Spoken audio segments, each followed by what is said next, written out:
Chers amis, bonjour, ravi de vous retrouver. C'est une joie en effet de vous présenter, en cet anniversaire des apparitions du Sacré-Cœur à Paray-le-Monial, cette spiritualité qui nous est chère, cette spiritualité du Sacré-Cœur, qui remonte bien plus loin que Sainte Marguerite Marie. Cette spiritualité est attaquée aujourd'hui, dénigrée ou mise de côté par bien des gens, même par des chrétiens. Nos frères orthodoxes, par exemple, rejettent cette spiritualité, cette dévotion au Sacré-Cœur au motif qu'elle ne serait pas assez biblique, qu'elle saucissonne en quelque sorte la sainte humanité de Jésus. Et pourtant, cette dévotion au Sacré-Cœur plonge ses racines très profondément, jusque dans l'Ancien Testament.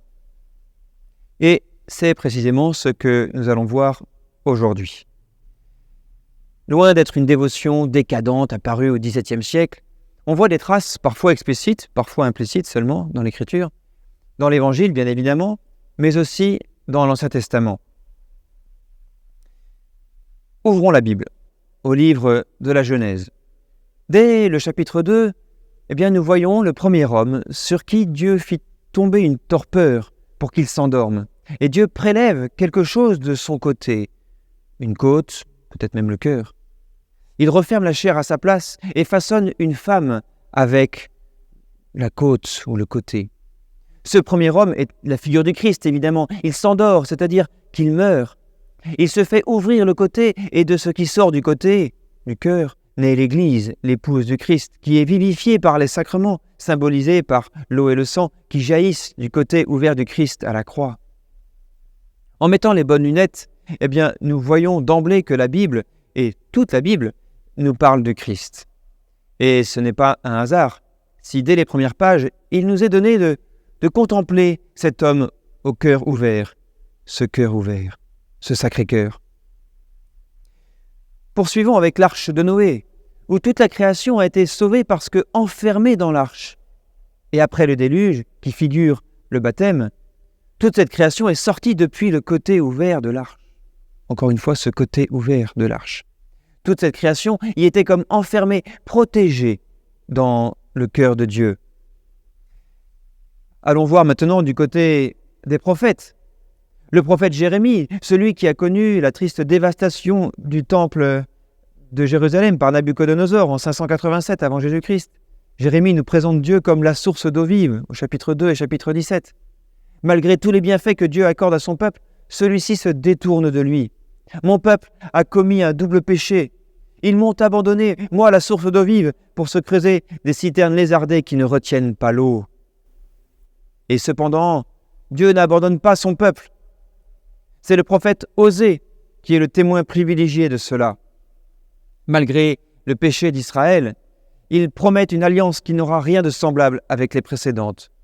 Une alliance sous le signe du droit et de la justice, mais aussi sous le signe de la tendresse et de la miséricorde. Ce sont de véritables fiançailles scellées dans le cœur.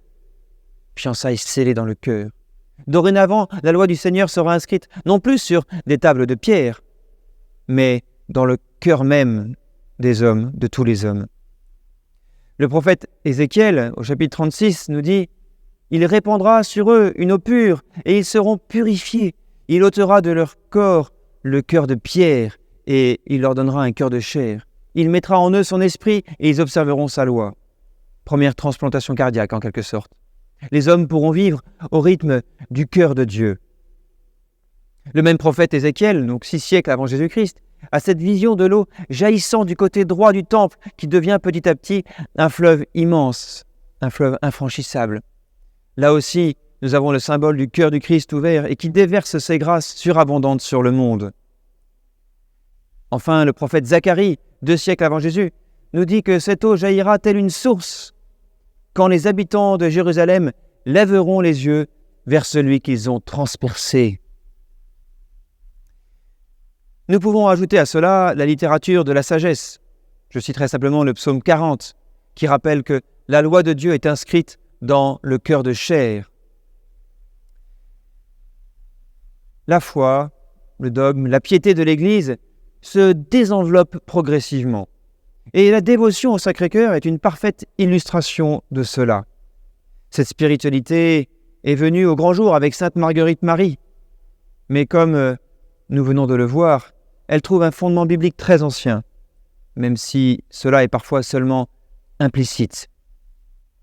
Alors, rendons grâce à Dieu de nous avoir révélé ces mystères cachés depuis les siècles.